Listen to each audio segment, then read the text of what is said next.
So guys, the first thing that we're going to do to get started on our red velvet cake, just into a large bowl, I've got some melted butter. I'm just going to add that straight in. And to that, I'm going to be adding in some caster sugar. And to the butter and sugar, I'm going to be adding in some vanilla extract. Now give this a good stir until it is nice and pale and creamy. Now if you want to do this with an electric mixer, go ahead. I'm just old school and do it with a spoon.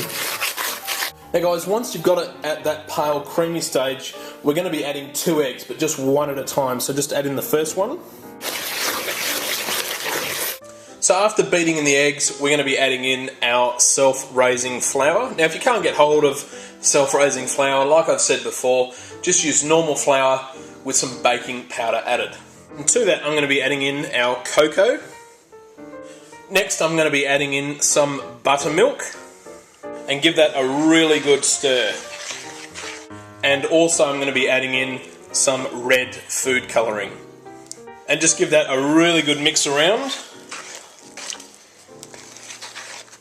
So guys, that's all you have to do with our red velvet cake batter. So just put it to one side and we're going to start putting it in our cake tins. Now guys, you're going to need 2 of the same size tins, or you can cook them separately, it's up to you. But this is the tin I'm using, it's a springform tin. I've just lined it with some baking paper and I'm just going to put in our batter. And guys, just using the back of a spoon, just spread it out evenly and smooth the top.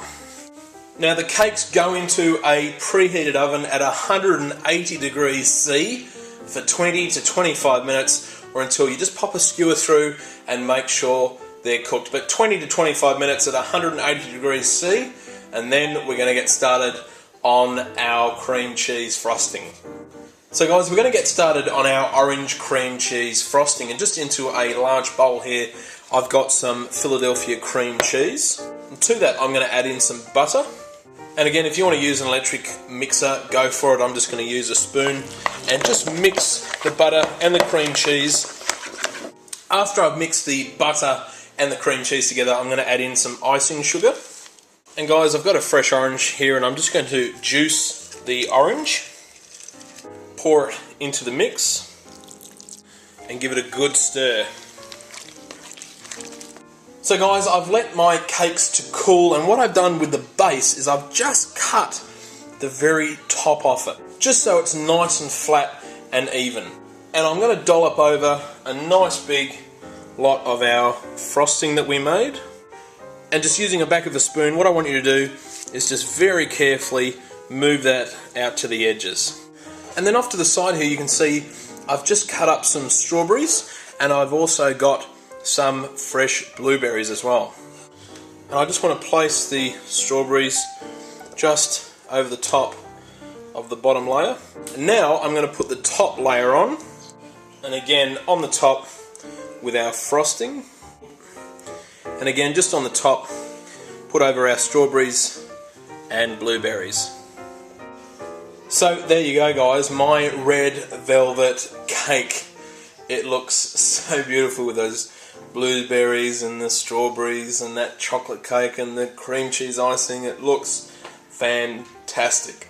Now guys, my jaw doesn't open that far, so I'm just going to take the top half off and give this a taste.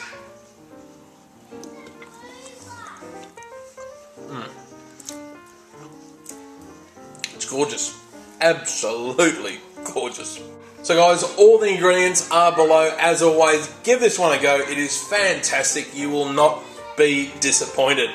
You guys take care, and I'll see you here next week on Nicko's Bakery.